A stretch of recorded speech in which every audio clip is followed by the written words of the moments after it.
Most houses take wild beasts for their sigils, calling themselves bears, lions, or stags, as if a cloth banner could make them so.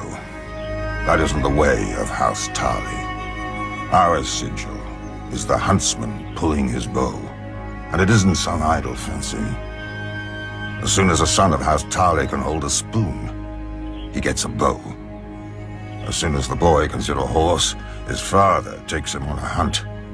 They return with a stag, a buck, a boar, a brace of pheasant, even if it takes days. Even if it takes a week. Even if it takes the boy's whole life. Horn Hill is ours. A fitting home for one of the oldest and most honorable families of the Reach. Legend has it that Harlan the Hunter and Herndon of the Horn, two sons of Garth the Greenhand, raised the castle in the Age of Heroes, and shared a home and a wife for 100 years. Most of the great houses spout such nonsense about their origins. At least my family doesn't claim some long-lost ancient crown like the rest of them. House Tarly breeds soldiers, not kings. When House Gardner ruled the Reach, we served them well and loyally. When House Gardner died, and Aegon gave the Reach to their stewards, the Tyrells, we served them well and loyally. We know our place, even if the Tyrell women don't. When Aegon's son faced rebellion from the Vulture King of Dawn, my ancestor, Savage Sam Tarly, led the royal forces on a vulture hunt. Heartsbane, our ancestral Valyrian sword and the pride of our house, soon ran red from point to hilt with rebel blood. When Robert Baratheon rebelled against Aerys, I led the Tyrell van and handed him his only defeat in the war at Ashford. But a hunter knows that a moment's slip can cost him the game. Great houses have fallen from a single weak heir. Samwell looked like a son when he was born, but he grew up plump and soft as a daughter.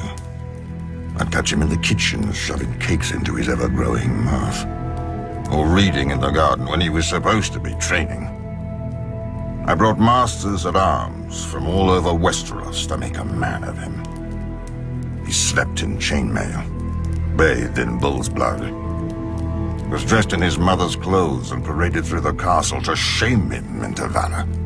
He only grew fatter and more craven. I despaired of the future of our house until my wife gave me another boy, Dickon, a real son and worthy heir. Or he would have been, if Sam wasn't squatting in his way. One morning I had Sam brought into the woods outside the castle. I told him he'd given me no cause to disown him, but Heartsbane should go to a man strong enough to wield her. And Sam wasn't worthy to touch her hilt. Either he would take the black and renounce all claim to his brother's sword and title, or I would hunt him down like the pig he was. Of course, faced with danger and exertion, he chose the coward's path and waddled north to the wall. Some may call me cruel for what I did, but I don't care. I am responsible for House Tarly, as my father was before me and his father before him. If the hunter returns with empty hands, his family starves. If the warrior carries an empty scabbard, his home burns. House Tarly has stood for thousands of years. It will not fall on my watch. No matter how many tears my family sheds.